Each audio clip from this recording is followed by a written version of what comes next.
1월 24일 월요일입니다. 알기세 12번째 시간으로 오늘은 영적 세계의 창조와 물질 세계의 창조에 대해서 말씀을 나누도록 하겠습니다. 이 전 시간에 살펴본 내용들을 간단히 정리하고 넘어가려고 합니다. 창조란 무엇이냐, 창조에 대해서. 창조의 시기는 언제냐 하면 태초입니다. 이 태초가 창조 사역의 시작을 말해주고 있습니다. 그 전에는 영원이라는 것이 있어서 영원. 그 영원은 어떤 시간의 흐름을 잴 수가 없는 그런 영혼을 말합니다. 이제 그랬다가 천지 창조가 시작되어질 때 그때에 태초라고 하는 말이 나오고 그때부터 시간이 창조되어진 겁니다. 그래서 이 창조라고 하는 것은 하나님이 창조하신 시간도 창조물이에요. 창조 안에서 하나님께서 지으신 모든 것들이 공간에 자리 잡고 있게 되어졌다, 진행되었다 이렇게 말할 수 있겠습니다. 창조의 성격은 무에서 유를 만들어내시는 일이죠. 아무런 재료 없이 기존에 재료가 있었던 것이 아닙니다. 없었던 것 가운데에서 모든 있는 것을 자리하는 것을 만들어내셨다. 그것도 하나님께서 의도하신 대로 뜻하는 그대로 만들어져 그 자리에 있게 되어지는 것, 이것을 창조라고 합니다. 이 창조하라고 하는 바라라고 하는 히브리어가 이런 뜻을 담고 있습니다. 창조의 방법은 뭡니까? 말씀으로지요. 말씀으로 창조하셨다. 하나님이 이르시되, 이것은 하나님 말씀을 이야기하고 있어요.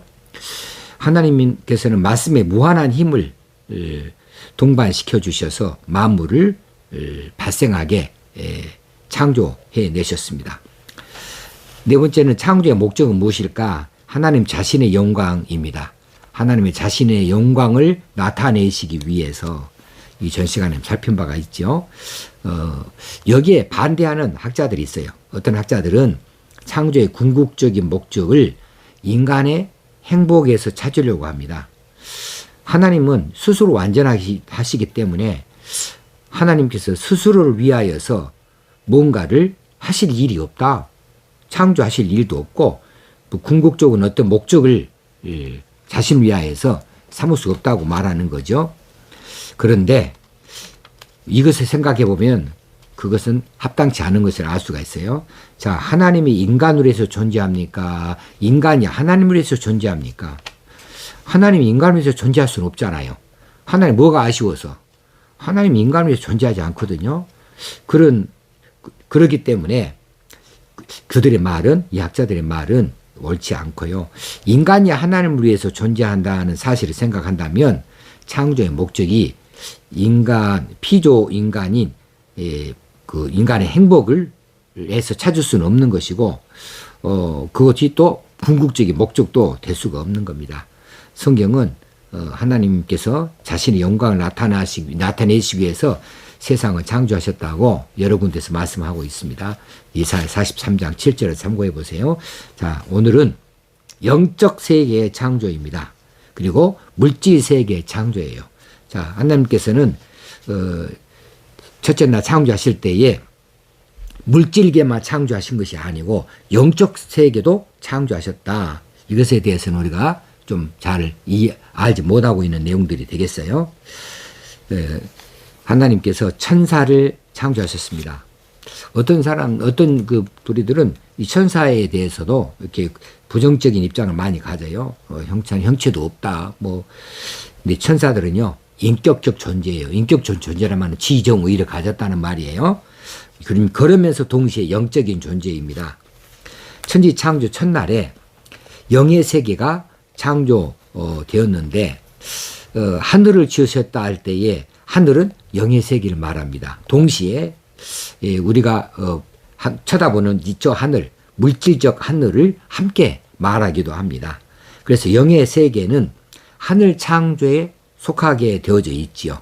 하늘을 창조하셨다 때 영의 세계가 창조되어졌으니까 이 천사들도 첫날 물질 창조 시에 함께 창조되어졌다. 어떻게? 하늘을 지으실 적에 창조 6일 동안에 하나님께서 이 모든 일들을 다 함께 이루어 가셨습니다.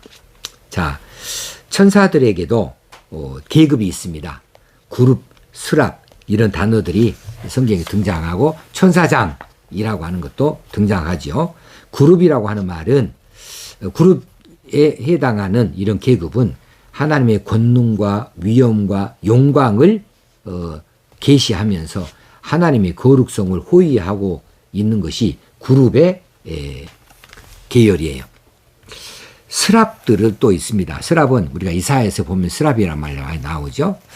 스랍은 하나님을 보호자하고 찬양하는 일을 하는데 이 스랍들은 화목을 목적으로 많이 해요. 그래서 인간으로 하여금 하나님께 접근할 수 있도록 그렇게 준비를 시키는 일을 하지요. 그리고 이제 이 새 천사장이 나옵니다. 천사장. 그러니까 천사들의 계급 가운데 그룹이 있고 수랍이 있고 천사장이 있는데 천사장에 새 이름이 나와요. 그것은 가브리엘과 미가엘과 루시퍼입니다. 가브리엘은 좋은 소식을 전하는 이런 천사로 우리에게 알려져 있지요.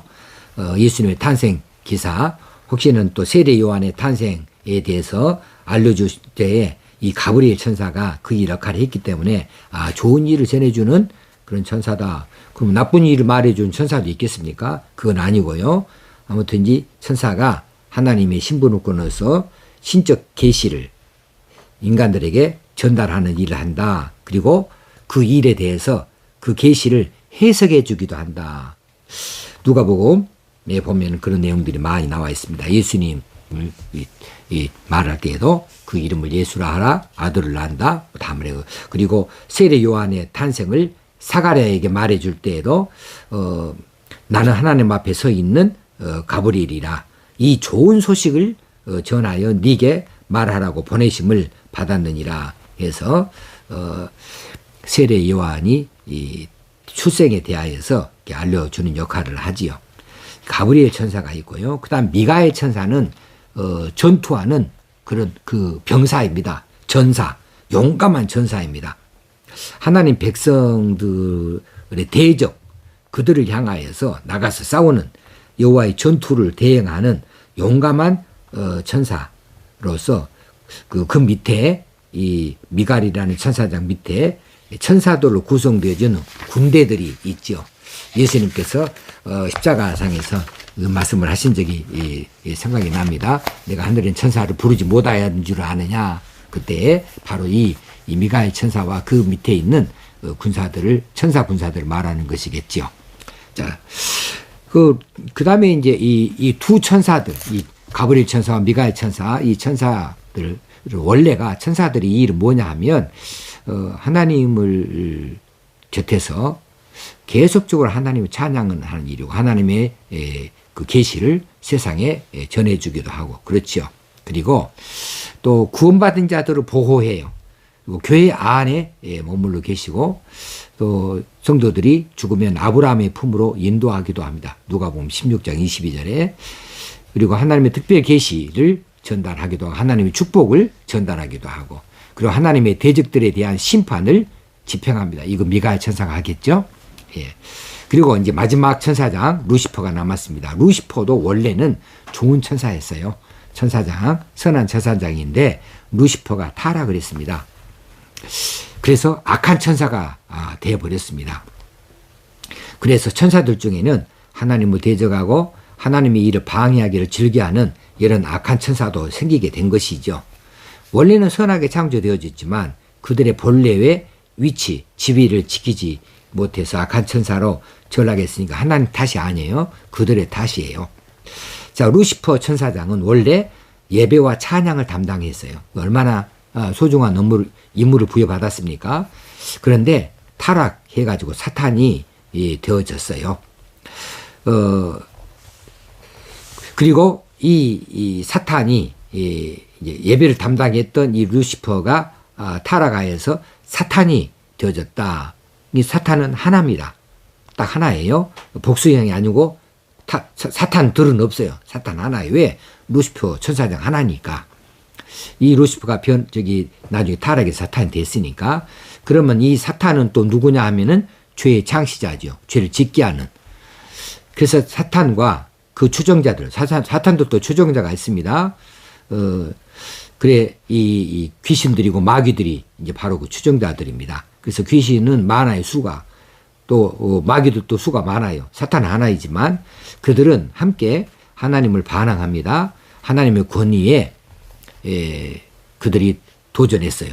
하나님을 반항하고 하나님 권위의 야망을 품어서 하나님과 같아지려고 하지 않았을까라고 하는 것으로 추정할 수가 있어요. 왜냐하면 하와를 유혹할 때에 하나님과 같이 되어진다 이렇게 유혹을 하고 있거든요. 그런 것을 봤을 때는 이 사탄이 그렇게 타락하였던 것이 아니었는가 이렇게 추정해 볼 수 있는 거죠. 근데 사탄도 지혜와 능력이 있어요. 그래서 인간이 가진 것보다는 더 뛰어날 수가 있어요. 초인간적일 수가 있습니다. 사탄의 목표는 무엇이냐 하면 그들이 하나님 나라를 파괴하고 그들 힘을 모아가지고 자기 왕국을 세우고자 하는 거예요. 그래서 예수 그리스도의 왕국이 세워지는 것을 극도로 싫어해요. 그래서 절대 방해해요. 그리고 선택받은 자들, 그들을 어떻게 해서든지 끌어내리려고 하고 미혹해서 죄를 짓도록 만들려고 해요. 그래 이 사탄과 그 추장자들, 마귀들, 그들이 이 하나님의 자녀들, 선택받은 하나님의 백성들을 육체적으로 고통스럽기도 합니다. 병에 들기도 하고 종교적으로 핍박하기도 하고 정신적으로 혼란을 일으키기도 하고 도덕적으로 불결하게 그렇게 만들어내는 이런 그 미혹을 해요. 이런 간악한 방법으로 범죄하도록 이렇게 미혹을 해요. 이렇게 사탄과 추종자들이 그렇게 애를 쓰지만 그러나 그대로 안 될 겁니다. 계시록 20장에 보면은 그렇게 안 된다고 돼 있어요. 그들은 결국 영원한 불못, 지옥을 말합니다. 거기에 던져질 것이다. 이렇게 말씀하고 있습니다. 이제 물질세계의 창조입니다. 이것은 우리가 좀 잘 알죠. 며칠간 창조하셨나요? 6일 동안에. 출애굽기 31장 17절에 나 여호와가 엿새 동안에 천지를 창조하고 제7일에 쉬어 평안하였음이니라. 6일간 사역했어요. 엿새 동안. 근데 이 엿새 동안이 이제 얼마만큼의 길이의 시간이냐, 이것은 이제 말들이 많은 거예요. 그래서 하나님께서 천지를 창조하실 때 첫째 날, 이날도, 둘째 날, 이날도 오늘날과 같은 똑같은 하루일까? 거기에 대해서 의문을 갖는 학자들이 많습니다. 그래서 그 창조의 날들을 진화론자들은, 혹시나 지질학자들은 시간적으로 오랜 시간이다. 뭐 몇천 년, 뭐 이렇게 몇만 년 막 이렇게 말해버려요. 그 하루는 오늘날 하루하고 완전히 다르다. 이렇게 말하고 있는데 우리는 그것을 따르지 않습니다. 우리는 어떻게 따르냐 하면 엿새 동안 하루가 오늘날 하루하고 똑같다. 이렇게 인정을 해요. 그렇게 생각을 해요. 문자적으로 그렇게 똑같다. 왜냐하면 첫째 날, 둘째 날 이렇게 말씀을 성경에 나와 있는 그 히브리어 단어, 이 날이라고 하는 단어가 욤인데 욤. 이 욤의 개념을 보게 되면 근본적으로 정상적인 날을 말해요. 정상적인 하루를 말합니다. 욤이 특별하게 말하지를 않아요. 그래서 이 문맥이 다른 어떤 해석을 요하지 않는 한은 본래의 욤이 가지고 있는, 욤이라는 단어가 가지고 있는 의미 그대로 해석을 하고 이해해야 된다라고 하는 거죠. 그다음으로는 아침이 되고 저녁이 되고 아침이 되니 첫째 날이더라. 저녁이 되고 아침이 된다? 이런 말들이 반복하고 있잖아요. 첫째 날부터 시작해서 이것을 생각해 본다면 저녁이 되고 아침이 되니 이것이 이 태양이 창조되어지기 전에 이미 첫째 날도 그런 일이 있었고 둘째 날도 그런 일이 있었어요. 그래서 이것은 날이라고 하는 이 단어의 해석을 할 때 문자적으로 해석하는 오늘날과 똑같은 24시간 하루로 해석을 한 것이 옳다고 지지해 주는 것이다 라고 이렇게 우리가 생각하는 거죠. 그리고 이제 앞에 3일, 전 3일, 후 3일 이렇게 나누는데 후 3일은 넷째 날, 다섯째 날, 여섯째 날이 후 3일이고 전 3일은 첫째 날, 둘째 날, 셋째 날을 말합니다. 자, 후 3일은 해와 달과 별들이 생겨나게 되어졌어요. 후 3일에는 이 하루의 개념이 분명해져 버리는 거죠. 근데 그때에도 똑같이 첫째 날, 셋째 날 하듯이 넷째 날이더라 하고 했고, 또 전 3일 태양이 있기 전에 그때에도 날을 쓰고 있으니까 이것은 6일간은 똑같이 공이 하루하루 날을 오늘날의 정상적인 하루로 그때는 시간 개념 없었겠지만은 아무튼 이제 오늘날 24시간 하루로 치듯이 그렇게 하루로 볼 수 있다라고 말하는 겁니다. 자, 6일간의 사역 중에 첫째 날에 빛이 창조되어졌어요. 근데 빛과 어둠이 분리되어져서 밤과 낮이 생기게 되어졌습니다. 자, 이렇게 말하면은 태양과 달과 별들이 넷째 날에 창조되어졌다는 이런 그 말씀과 생각할 때, 이건 뭐야? 태양이, 달이, 별들이 빛을 우리에게 던져줘서 이제 그때 빛이라고 이런 것이 있는데 첫째 날 이미 빛이 있었는데 이게 무슨 소리야? 이렇게 모순되게 생각할 수 있거든요.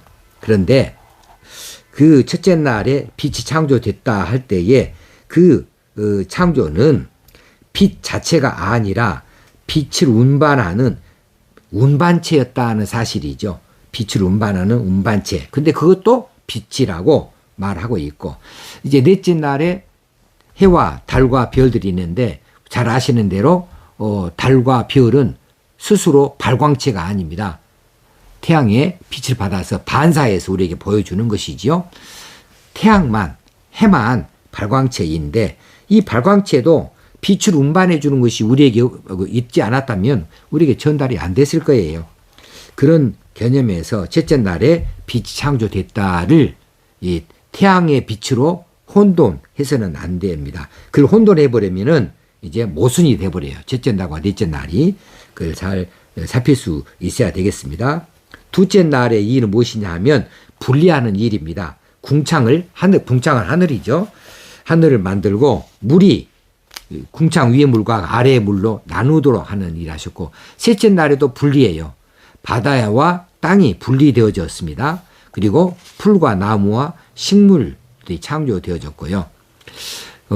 그리고 그 씨 맺는 나무, 꽃이 없는 나무와 채소와 열매 있는 나무들이 땅에서 자라나게 하셨습니다. 넷째 날에 태양과 달과 별을 만드셨고, 그래서 낮과 밤을 나누고 또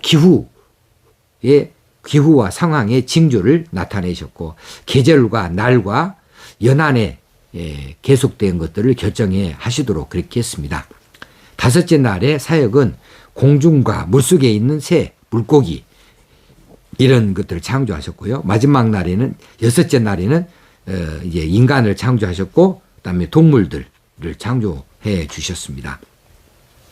그리고 일곱째 날에는 모든 것을 다 끝마치시고 쉬셨다. 그리고 창조 사역들을 보고 즐거워하셨다. 이렇게 창조 사역을 하신 것을 우리에게 말씀해 주고 있습니다. 이 말씀들은 진화론자들의 이 말하고는 완전히 다른 예정입니다. 우리 진화론은 따로 말씀드리지 않겠습니다. 이거 우리가 결코 받지 않냐는 것이니까 우리는 창조론을 믿습니다. 하나님의 창조를 잘 믿음을 받아들이고 이 위대한 창조를 하신 하나님, 그분께 우리 삶을 맡겨두고 그분의 영광을 드러내는 삶을 사는 것이 창조 목적이다 아셔서 하나님 영광을 드러내는 하루하루를 잘 살아갈 수 있도록 우리가 다짐하십시다. 감사합니다.